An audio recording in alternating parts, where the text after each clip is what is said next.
Today we are going to look at the world of Rome through the eyes of a young girl. Here she is, drawing a picture of herself in the atrium of her father's enormous house. Her name is Domitia, and she is just 5 years old.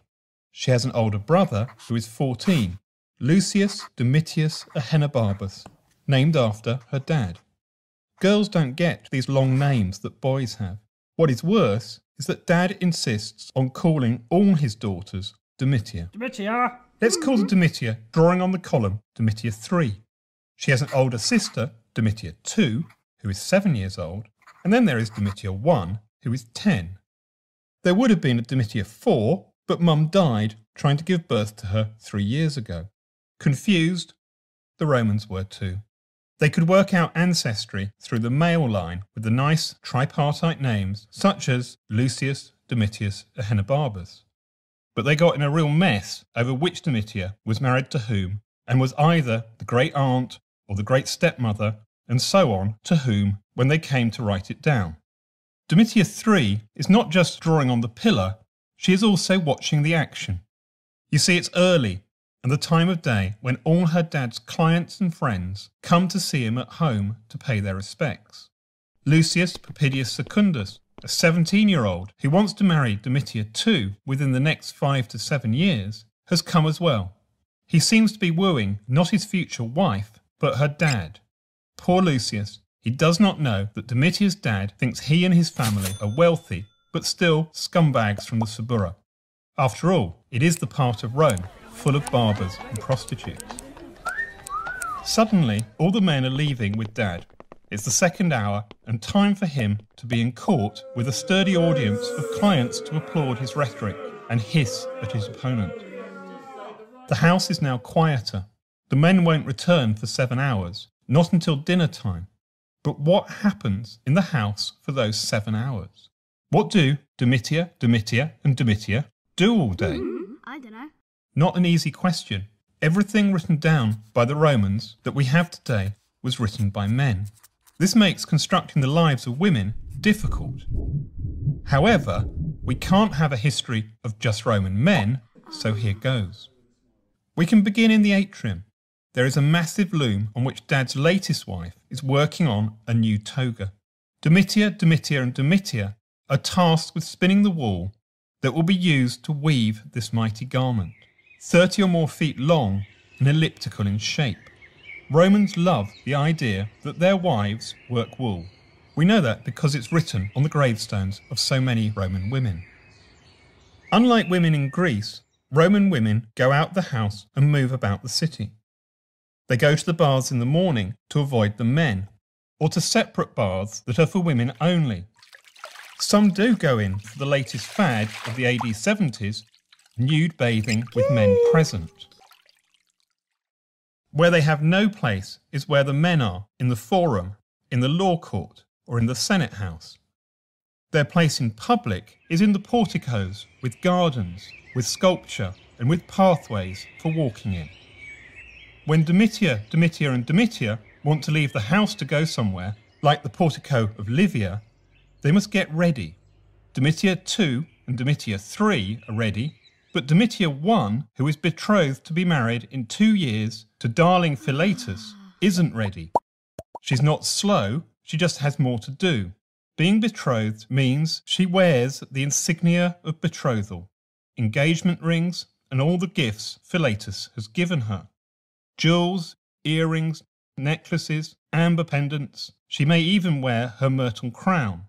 All this bling shouts, I'm getting married to that 19-year-old who gave me all this stuff I'm wearing. Whilst they wait, Domitia 2 and Domitia 3 play with their dolls that mirror the image of their sister, decked out to be married. One day, these dolls will be dedicated to the household gods on the day of their wedding. Okay, we're ready. The girls step into litters carried by some burly slaves. They also have a chaperone with them and will be meeting an aunt at the porticus of Livia. Carried high on the shoulders of these slaves, the girls look out through the curtains to see the crowded streets below them. They traverse the city, past the Colosseum, but then turn off to climb up the hill to the porticus of Livia. It was built by Livia, the wife of the first Emperor Augustus. on the site of the house of Vedius Pollio. He wasn't such a great guy. He once tried to feed a slave to the eels in his fish pond for simply dropping a dish. Luckily, the emperor was at the dinner and tamed his temper. The litters are placed on the ground and the girls get out, and arm in arm, 2 by 2, they ascend the steps into the enclosed garden with its many columns. Domitia 3 has shot off and is drawing on a column. Domitia 2 joins her, but seeks to read the graffiti higher up on the column. She spots a drawing of gladiators and tries to imagine seeing them fighting, something she will never be permitted to do, except from the very rear of the Colosseum. From there, she will have a good view of the 50,000 spectators, but will see little by way of blood and gore. If she really wanted a decent view, she could become a Vestal Virgin and would sit right down the front. But a career tending the sacred flame of Vesta is not to everybody's taste. Domitia 1 has met another 10-year-old, also decked out in the insignia of betrothal. Home time. When they get there, after the 8th hour, something is up. A smashed dish lies on the floor. All the slaves have been gathered together in the atrium and await the arrival of their master. Dad is going to go mad. He will not hit his children, but like many other Romans, he believes that slaves have to be punished. The whip lies ready for his arrival. No one knows who smashed the dish, but Dad will call the undertaker to torture it out of them if he must. The doorkeeper opens the front door to the house. A hush comes over the anxious slaves. In walks not their master, but instead a pregnant teenager. It is the master's eldest daughter, aged 15, who is already a veteran of marriage and childbirth. Guess what her name is? There is a 5 to 10% chance she won't survive giving birth to her child. But for now, she has come to dinner with her family.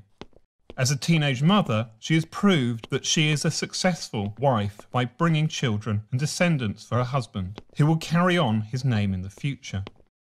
The family head off to the dining room and are served dinner. It would seem Dad has had an invite to dinner elsewhere. With dinner concluded, the girls cross the atrium to bid farewell to their older sister, who's carried home in a litter escorted by some of Dad's bodyguards. Returning to the house, the girls cross the atrium. The slaves, young and old, male and female, await the return of their owner. When he returns, he may exact vengeance, ensuring his power over the slaves is maintained through violence and terror, to which any slave could be subjected. But for the girls, they head upstairs for the night, ready for bed.